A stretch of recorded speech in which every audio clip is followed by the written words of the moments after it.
Hi dears, welcome back to our channel. അപ്പോൾ ഇന്ന് ഞങ്ങൾ പോകുന്നത് വയനാട്ടിലേക്കാണ് കേട്ടോ. കുറേ ദിവസമായി ഒരു ട്രിപ്പൊക്കെ പോയിട്ട്. അപ്പോൾ ഇന്നങ്ങനെ ഒരു സൺഡേ ആയതുകൊണ്ട് ഒന്ന് പോകാമെന്ന് വിചാരിച്ചു കേട്ടോ. സത്യത്തിൽ വയനാട് പോകാനല്ലായിരുന്നു കേട്ടോ പിന്നെ പ്ലാൻ മാറ്റിയതാണ്. വേറെ എവിടെയെങ്കിലും പോകാമെന്നായിരുന്നു വിചാരിച്ചിട്ടുണ്ടായിരുന്നത്. പുലർച്ചയ്ക്ക് 4 മണിക്ക് എണീച്ചിട്ട് പോകണം എന്നൊക്കെ വിചാരിച്ച് പ്ലാൻ ചെയ്തതാണ്. പക്ഷേ രാവിലെ ആയപ്പം മോന് ചെറിയ ജലദോഷം കാര്യമൊക്കെ ആയതുകൊണ്ട് അത്ര നേരത്തെ പോകണ്ടെന്ന് വിചാരിച്ച്. കുറച്ച് മന്തായി ലോങ് ട്രിപ്പൊക്കെ അടിച്ചിട്ട്. അപ്പോൾ എന്തായാലും പോകണം എന്നുള്ളത് എനിക്ക് മസ്റ്റായിരുന്നു. പിന്നെ എവിടെയെന്നുള്ള ഓപ്ഷൻ വന്നപ്പം വയനാട് തന്നെ പോകാമെന്ന് വിചാരിച്ചു കേട്ടോ. അങ്ങനെ ഒരു 8:30 ആയപ്പോൾ മോന് ബ്രേക്ക്ഫാസ്റ്റൊക്കെ കൊടുത്തിട്ട് ഇറങ്ങി കേട്ടോ. ഞങ്ങൾ കഴിച്ചിട്ടില്ല, ഞങ്ങൾക്കിനി കഴിക്കണം. ഞാൻ മഴയുള്ള ടൈം വയനാട്ടിൽ പോയതായിട്ട് എനിക്കങ്ങനെ ഓർമ്മയിലാകെ ഒരു പ്രാവശ്യമുള്ളൂ. അതും മാരേജിന് മുമ്പാണ് കേട്ടോ. അപ്പോൾ അൻവി ഇതാ ഒരു ഉറക്കമൊക്കെ കഴിഞ്ഞിട്ട് എഴുന്നേറ്റിട്ടുണ്ട് കേട്ടോ. അതിൻ്റെ ആ ഒരു അന്താളിപ്പിലാണ് ആൾ. അൻവി ബൈക്കിൽ നല്ല എൻജോയ് ചെയ്തിട്ടാണ് കേട്ടോ പോവുക. അതുകൊണ്ട് ഞങ്ങൾക്ക് ഒരു ട്രിപ്പ് പോകാമെന്നൊക്കെ പ്ലാൻ ചെയ്യുമ്പോൾ വലിയ ബുദ്ധിമുട്ടായിട്ട് തോന്നലില്ല അവനെ കൊണ്ട് പോകാമെന്നുള്ളത്. കുറച്ച് മാസത്തിന് ശേഷം പോകുന്നതുകൊണ്ട് അതിൻ്റെ ആ ഒരു ഹാപ്പിനെസ്സാണ് നന്നായിട്ടുണ്ടായിരുന്നു കേട്ടോ. ഇത് കുറച്ച് ദിവസം മുമ്പേ എടുത്ത വീഡിയോ ആണ് കേട്ടോ. എഡിറ്റ് ചെയ്യാനുള്ള മടി കൊണ്ട് ഞാൻ അങ്ങനെ വെച്ചതാണ്. അന്നങ്ങനെ മഴയൊന്നും ഇല്ലായിരുന്നു കേട്ടോ, നല്ല ക്ലൈമറ്റ് ആയിരുന്നു. വയനാട് എത്തിക്കഴിഞ്ഞതിന് ശേഷമാണ് ഞങ്ങൾ കുറച്ചെന്ന് പറഞ്ഞാൽ ഒരു 5 മിനിറ്റ് പോലും ഇല്ല, അങ്ങനത്തെ ഒരു ചെറിയ രീതിയിലുള്ളൊരു മഴ കിട്ടിയത്.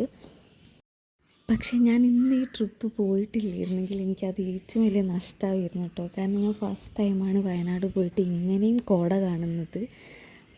ഞാൻ ഭയങ്കരമായിട്ട് ഹാപ്പി ആയിട്ടുണ്ടായിരുന്നു. ഞാൻ എങ്ങനെയാണത് ആ ഹാപ്പിനെസ് പറഞ്ഞറിയിക്കുക എന്നുള്ളത് എനിക്കറിയില്ല കേട്ടോ. അത്രയും അടിപൊളിയായിട്ടുള്ളൊരു വ്യൂ ആയിരുന്നേ. ഞങ്ങൾ 2 വീട്ടിലും പറഞ്ഞിട്ടില്ല കേട്ടോ വയനാട്ടിലേക്കാണ് പോകുന്നതെന്നുള്ളത്. എവിടെയെങ്കിലും പോകുമെന്ന് മാത്രമേ പറഞ്ഞിട്ടുള്ളൂ. വയനാടാന്ന് പറഞ്ഞാൽ ഫസ്റ്റ് അവർ ചോദിക്കുന്നത് ഈ കുട്ടീനെയും കൊണ്ട് മഴയത്ത് വയനാട് വരെയൊക്കെ ആരെങ്കിലും പോകുമോ എന്നുള്ളതായിരിക്കും കേട്ടോ. പക്ഷെ നിങ്ങൾക്ക് ഈ വീഡിയോ കണ്ടാൽ മനസ്സിലാവും, ഈ കാറിനും ബസ്സിനൊക്കെ പോകുന്നവർ എപ്പോഴാണ് ആ വയനാട് ചുരം കയറി ഇറങ്ങുന്നത് എന്നുള്ളത് എനിക്കറിയില്ല കേട്ടോ. അത്രയും ബ്ലോക്ക് എന്ന് പറഞ്ഞാൽ അത്രയും ബ്ലോക്കായിരുന്നു. ബൈക്ക് എടുത്ത് പോയതുകൊണ്ട് ആ ബ്ലോക്കിൽ നിന്നൊക്കെ എങ്ങനെയെങ്കിലും രക്ഷപ്പെടാൻ പറ്റും കേട്ടോ. എനിക്കറിയില്ല, ഈ വയനാട് ചുരത്തു നിന്നൊക്കെ വണ്ടി ഇങ്ങനെ ബ്ലോക്കായി കിടക്കുന്നത് കാണുമ്പോഴേക്കും എന്തൊക്കെയോ ഒരു പേടിയോ ടെൻഷനോ അങ്ങനെ എന്തൊക്കെയാണ്. വലിയ വണ്ടികളൊക്കെ ഇങ്ങനെ ആ ഒരു ചുരത്തിൻ്റെ ആ ഇറക്കത്തിൻ്റെ മുകളിലൊക്കെ അങ്ങനെ നിൽക്കുന്നത് കാണുമ്പോൾ എന്തോ ഒരു എന്തെങ്ങനെയാണ് പറയാമെന്നറിയില്ല. അതിൻ്റെ ഇടയിൽ 2 ആംബുലൻസ് പോകുന്നുണ്ട്. ആ ആംബുലൻസിന് പോകാൻ കഴിയാതെ KSRTC വളയ്ക്കാൻ പറ്റാതെ അങ്ങനൊരു ബ്ലോക്ക്. അതൊക്കെ കണ്ടപ്പോൾ ഭയങ്കരമായിട്ട് ടെൻഷനായിട്ടോ. ബ്ലോക്ക് ഉള്ളതുകൊണ്ട് തന്നെ എനിക്ക് ആ സൈഡ് വ്യൂ ഒന്നും എടുക്കാൻ പറ്റിയിട്ടില്ലായിരുന്നു കേട്ടോ. അങ്ങനെ എങ്ങനെയൊക്കെയോ ബ്ലോക്കിൻ്റെ ഉള്ളിൽ നിന്ന് കഷ്ടപ്പെട്ട് കഴിച്ചിലായി കേട്ടോ.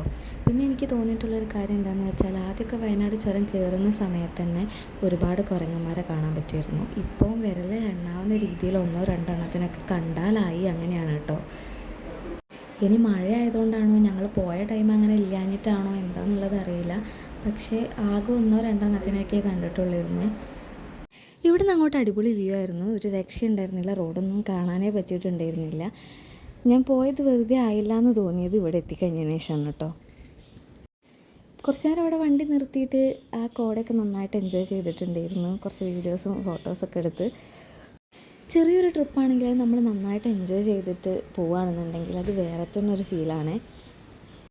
ഇതൊരു വലിയ ട്രിപ്പൊന്നുമല്ല, ജസ്റ്റ് മോർണിംഗ് പോയി ഈവനിങ്ങിൻ്റെ ഉള്ളിൽ തിരിച്ചു വന്നു. പക്ഷെ കണ്ട കാഴ്ചകളും ആ ഒരു ഫീലിങ്സ് അതൊക്കെ വേറെ തന്നെ ഒരു ലെവലാണ്. അങ്ങനെ ഇവിടെ എത്തിയവരെയാണ് കുരങ്ങനെ കണ്ടത്. കുരങ്ങനെ കണ്ടതിൻ്റെ ആ ഒരു സന്തോഷമാണ് കേട്ടോ അൻവീൻ്റെ ഫേസിലുള്ളത്. ഞങ്ങളധികം അൻവീനെ കൂട്ടിയിട്ട് പോയിട്ടുള്ള ട്രിപ്പൊക്കെ മുത്തങ്ങ ഫോറസ്റ്റ് വഴിയാണ് കേട്ടോ. അപ്പോൾ പോകുമ്പോഴൊക്കെ മാന്, അതേപോലെ ആന, കുരങ്ങ് അങ്ങനെയൊക്കെ ഒരുപാട് മൃഗങ്ങളെ കാണുന്നതുകൊണ്ട് അവൻ്റെ വിചാരം ഞങ്ങൾ എവിടെ അവനെ കൂട്ടി പോകുമ്പോഴും ഇതേപോലെ പോകുന്ന സമയത്ത് കുരങ്ങനെയും ഒരുപാട് മൃഗങ്ങളെയൊക്കെ കാണുന്ന കേട്ടോ. അതുകൊണ്ട് അവൻ ഇങ്ങനെ അവിടെ എത്തുന്നവരെ ഇങ്ങനെ ചോദിച്ചുകൊണ്ടിരിക്കും. ചുരമൊക്കെ കയറി കഴിഞ്ഞാൽ ഞങ്ങൾ പിന്നെ ബ്രേക്ക്ഫാസ്റ്റ് കഴിക്കാമെന്ന് വിചാരിച്ചു. അങ്ങനെ പൊറാട്ടയും ബീഫ് ഫ്രൈയും ആണ് കഴിച്ചിട്ടുള്ളത്. ബ്രേക്ക്ഫാസ്റ്റ് കഴിക്കുമ്പോൾ തന്നെ സമയം ഒരു 12:30 ആയിട്ടുണ്ട് കേട്ടോ. അങ്ങനെ ബ്രേക്ക്ഫാസ്റ്റൊക്കെ കഴിച്ചിട്ട് ഞങ്ങൾ പിന്നെ തിരിച്ച് വീട്ടിലേക്ക് പോകാമെന്ന് വിചാരിച്ചു. പോകുന്ന വഴിക്ക് അത്ര ബ്ലോക്കൊന്നും ഞങ്ങൾക്ക് കിട്ടിയിട്ടുണ്ടായിരുന്നില്ല, എന്നാലും ചെറിയ രീതിക്ക് ഉണ്ടായിരുന്നു. ഞങ്ങൾ പിന്നെ വേറെ എവിടെയും കയറാനൊന്നും നിന്നിട്ടില്ല കേട്ടോ. ജസ്റ്റ് ഒന്ന് ചായ കുടിക്കുക പോരുക, അത്രേ ഉണ്ടായിരുന്നുള്ളൂ. ചിലപ്പോൾ നമ്മൾ ഒരുപാട് പ്ലാൻ ചെയ്ത് പോകുന്ന ട്രിപ്പിനേക്കാൾ അടിപൊളിയാവുക ഒരു പ്ലാനിങ്ങും ഇല്ലാതെ പെട്ടെന്ന് ഇറങ്ങി തിരിക്കുന്ന ട്രിപ്പൊക്കെ ആയിരിക്കും കേട്ടോ. എനിക്കെപ്പോഴും അങ്ങനെയാണ് ഉണ്ടാവാറുള്ളത്. ഞങ്ങൾ പോയോടത്തോളം ട്രിപ്പൊന്നും പ്ലാൻ ചെയ്തു പോയതല്ല. നമ്മുടെ സാലറിയിൽ നിന്ന് EMIs ലോണൊക്കെ കഴിഞ്ഞിട്ട് ബാക്കി എന്തെങ്കിലും സേവിങ്സ് കുറച്ചുണ്ടെന്ന് തോന്നിയാൽ അപ്പോൾ ആ സേവിങ്സിനനുസരിച്ചിട്ട് പോയി വരുന്ന പ്ലേസ് ഏതെങ്കിലും ഒന്ന് ചൂസ് ചെയ്തിട്ട് അപ്പം അങ്ങോട്ട് ഇറങ്ങുക. അങ്ങനെയാണ് ഞങ്ങൾ ചെയ്യാറുള്ളത്. അതുകൊണ്ട് തന്നെ ഇതുവരെ പോയ ട്രിപ്പ് ഒക്കെ ഞങ്ങൾക്ക് മാക്സിമം എൻജോയ് ചെയ്യാൻ പറ്റിയിട്ടുണ്ട്. അങ്ങനെ അതാ തിരിച്ച് പോകുന്ന വഴിക്ക് ഈ വെള്ളച്ചാട്ടത്തിൻ്റെ ഓപ്പോസിറ്റ് ഒരു ചായക്കട ഉണ്ടായിരുന്നു. അപ്പോൾ അവിടെ നിന്ന് ചായ കുടിക്കാമെന്ന് വിചാരിച്ചിട്ട് അങ്ങനെ വണ്ടി നിർത്തിയതാണ്. ഇത് വയനാട് പോയിട്ട് രണ്ടാമത്തെ ചായ കൂടിയാണ് കേട്ടോ. 1 മണിക്കൂറിൻ്റെ ഇടയിൽ 2 പ്രാവശ്യം ഞങ്ങൾ ചായ കുടിച്ചിട്ടുണ്ടായിരുന്നു. ഇവിടുന്ന് അങ്ങനെ ഹെവി ആയിട്ടൊന്നും കഴിച്ചിട്ടില്ല കേട്ടോ. ഒരു പ്ലേറ്റ് കാടമുടിയും അതേപോലെ 2 ചായയും വാങ്ങി ഞങ്ങൾ 3 പേരും കൂടെ അത് ഷെയർ ചെയ്ത് കഴിച്ചു. പിന്നെ എവിടെ കയറിയാലും അൻവിക്കൊരു മിഠായി നിർബന്ധമാണ്. അങ്ങനെ ഒരു മിഠായിയൊക്കെ വാങ്ങിക്കൊടുത്ത് അത് കഴിക്കുന്നതാണ് അവ അപ്പോൾ കാണിച്ചു തന്നത്. അപ്പോൾ എത്രയേ ഉള്ളൂ ഇന്നത്തെ വീഡിയോ. നെക്സ്റ്റ് വീഡിയോയിൽ കാണാം. Bye, thank U.